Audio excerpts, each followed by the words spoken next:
कैसे आप सब लोग ब्यूटीफुल सक्सेस स्टोरी लेकर के आई हूँ। नाम दिया नहीं है इसलिए इनका नाम मैं मेंशन नहीं कर सकती हूँ, लेकिन इन्होंने जॉब मैनिफेस्ट की है। तो जितने भी लोग जॉब मैनिफेस्ट कर रहे हैं उनके ये काम आ सकती है। इन्होंने लिखा है, मेरी 6 महीने पहले जॉब छूट गई थी और आज जॉब की सक्सेस स्टोरी आपके साथ में शेयर कर रही हूँ। कभी नहीं सोचा था इतनी जल्दी सक्सेस स्टोरी शेयर करूँगी। 6 महीने पहले जब मेरी जॉब छूटी तब तक सोचा कि 1-2 महीने रिलैक्स करती हूँ, उसके बाद में मैं दूसरी जॉब करूँगी। लेकिन जैसे ही 2 महीने निकले उसके बाद जब मैं जॉब ढूंढने के लिए सोचने लगी तो सिर्फ और सिर्फ नेगेटिविटी ही मेरे हाथ आई। मेरी कहीं पर भी जॉब नहीं लग रही थी। मैंने सब कुछ ट्राई कर लिया और मैं जहाँ पर भी ट्राई कर सकती थी हर जगह मैं ट्राई कर चुकी थी, लेकिन मेरी जॉब नहीं लग रही। फिर मैंने 3x3 टेक्निक की और उसमें लिखा कि मुझे बहुत अच्छी जॉब लग गई है और मुझे बहुत अच्छी सैलरी भी वहाँ से मिल रही है। इसके बाद में मेरा लेट गो नहीं हो रहा था, मेरे माइंड में बस मेरी जॉब चलती रहती थी और वो सैलरी भी चलती थी। वो टेक्निक मैंने जो की थी वो चलती ही रहती थी। मैंने कर तो ली है लेकिन मेरी जॉब लगेगी कब। फिर मैंने सोचा कि एक्शन लेने चाहिए। मैं फिर से एक्शन लेने लगी। जहाँ पर मैं पहले अप्लाई कर चुकी थी वहाँ पर मैंने दोबारा अप्लाई करने की कोशिश की। जहाँ पर मैं दोबारा अप्लाई कर सकी मैंने कर दिया। जहाँ नहीं कर सकी वहाँ पर मैंने फ़ोन पर बात की। जिसने मुझे जहाँ बताया मैं मिलने के लिए गई। जो भी मैं कर सकती थी मैंने सब कुछ किया, लेकिन जॉब तो बिल्कुल अलग तरीके से ही लगी। मेरे भाई ने कहा कि एक वैकेंसी निकली है। ये तब हुआ जब मैं सब जगह अप्लाई करके सब जगह जा करके हाथ पैर मार के थक गई और मैंने कहा कि एक काम करते हैं, 1 से 2 महीने का फिर से रेस्ट लेते हैं।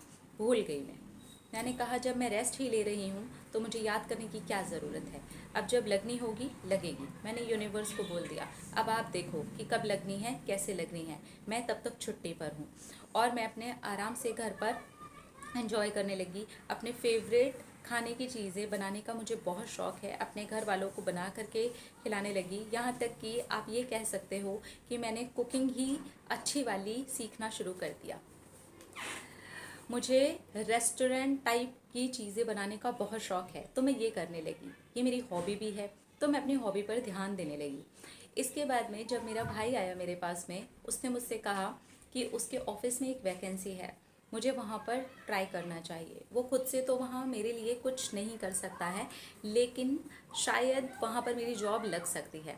तो मैंने कहा चलो ये ट्राई करते हैं, लेकिन इसकी तो कंपनी इतनी बड़ी है, इतनी बड़ी जगह पर ये कैसे होगा। फिर मैंने सोचा जैसे भी होगा, होना होगा होगा, नहीं होना होगा नहीं होगा। यूनिवर्स के हाथ में छोड़ा है ना, छुट्टी में ही तो अप्लाई करना है। मैंने बिल्कुल अपने माइंड को यही बोला और अप्लाई कर दिया। मैंने जब अप्लाई किया उसके 3 दिन के बाद में ही मैसेज आ गया, उन्होंने मुझे सेलेक्ट कर लिया था। मैं इंटरव्यू देने के लिए गई, वो पहली बार में ही क्लियर हो गया और मैं अब वो जॉब कर रही हूँ। मेरे भाई के ऑफिस में मैं जॉब कर रही हूँ और बिना किसी सिफारिश के कर रही हूँ और सैलरी मेरी सोच से भी बहुत ज़्यादा मिल रही है। जो मुझे लग रहा था कि ये मेरे लिए अच्छी सैलरी होगी उससे कहीं ज़्यादा सैलरी मुझे मिल रही है। आई एम सॉरी, मैं अपनी सैलरी मेंशन नहीं कर रही हूँ। बस मैं ये बता सकती हूँ कि मैं हर चीज़ से बहुत ज़्यादा खुश हूँ। इस जॉब से भी खुश हूँ क्योंकि ये तो मैंने अपने सपने में भी नहीं सोची थी। यूनिवर्स के प्लान से खुश हूँ कि यूनिवर्स ने मुझे छुट्टी भी दे दी, कुकिंग भी बहुत अच्छी वाली मैंने सीख ली और मैंने अपनी हॉबी को भी पूरा टाइम दे दिया और मेरी सोच से ज़्यादा अच्छी जॉब भी यूनिवर्स ने मुझे दे दी। वाओ, यूनिवर्स तो जब काम करते हैं तो ऐसे करते हैं कि हम सोच भी नहीं पाते हैं।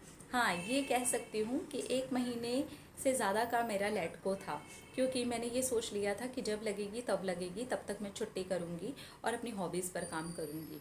तो फाइनली मेरी हॉबीज़ में भी मैं बहुत ज़्यादा अच्छा कर पाई पूरी तरह से। तो अब भी लगने की कोशिश करती हूँ, अच्छी कुकिंग और ज़्यादा करने की कोशिश करती हूँ क्योंकि ये मेरा शौक़ है। और दूसरी, मेरी जॉब भी लग गई है तो मैं बहुत ज़्यादा ही खुश खुश सा फील करती हूँ। यहाँ पर आती हूँ तो भी जिस दिन मुझे थोड़ा लेट आना होता है, लोगों के लिए फेवरेट चीज़ें बना करके लाती हूँ। सब लोग बहुत ज़्यादा खुश रहते हैं और मैं भी यहाँ पर काम करके बहुत खुश हूँ। Thank you universe, thank you thank you thank you. आहा, क्या बात है, लेट गो की ताकत है। लेट गो मतलब वाओ, ये तो कमाल के तरीके से ही काम कर देता है। घर पे ही आ गई चल के इनकी नौकरी, ठीक है।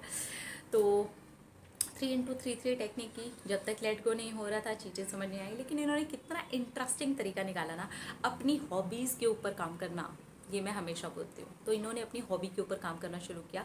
इनको कुकिंग बहुत पसंद है, मुझे भी पर्सनली कुकिंग बहुत पसंद है। मुझे खाना बनाना इतना अच्छा लगता है, इतना अच्छा लगता है। मतलब अगर आप मुझसे पूछोगे ना, मेरी हॉबीज़ में अगर कोई चीज़ नंबर 1 लिस्ट्स में आती होगी ना, लिस्ट्स में, क्योंकि नंबर 1 मेरी बहुत सारी चीज़ें हैं। जैसे कि खाना बनाना मुझे बहुत पसंद है, बुक्स पढ़ना मुझे बहुत पसंद है, डांस करना मुझे बहुत पसंद है। तो ये नंबर 1 वाली। उसके बाद तो लिस्ट ही लिस्ट है मेरी हॉबीज़ की भी, है ना। तो इस तरह से हॉबी पर काम करना, चाहे वो कोई भी हॉबी हो, कोई भी, माइंड शिफ्ट होता है। क्योंकि अपनी हॉबी पे जब हम काम करते हैं तो हम ज़्यादा खुश होते हैं। तो अगर आप भी लेट गो करने की सोच रहे हैं, हॉबी पे काम करना शुरू कीजिए। फिर देखिए कितनी जल्दी आपका लेट गो होता है और घर बैठे वाओ पकवान आ जाएंगे। अब पकवान ऐसे ही नहीं आएंगे, एक्शंस लेने होते हैं। एक्शन इन्होंने भी लिए हैं, इंटरव्यूज़ इन्होंने भी दिए हैं, वहाँ पर अप्लाई भी इन्होंने किया है जहाँ से इनके घर पर चल कर के आई है। तो ऐसा नहीं है कि आप अप्लाई नहीं करेंगे, इंटरव्यूज़ नहीं देंगे, वहाँ नहीं जाएंगे, चलो लॉ ऑफ अट्रैक्शन अपना काम करेगा। बिना एक्शन के लॉ ऑफ अट्रैक्शन क्यों करना है? ओके, अपना में रखिए ख्याल, अपने आप से कीजिए ढेर सारा प्यार ताकि अट्रैक्ट करें ढेर सारा प्यार। I love you all, Tata.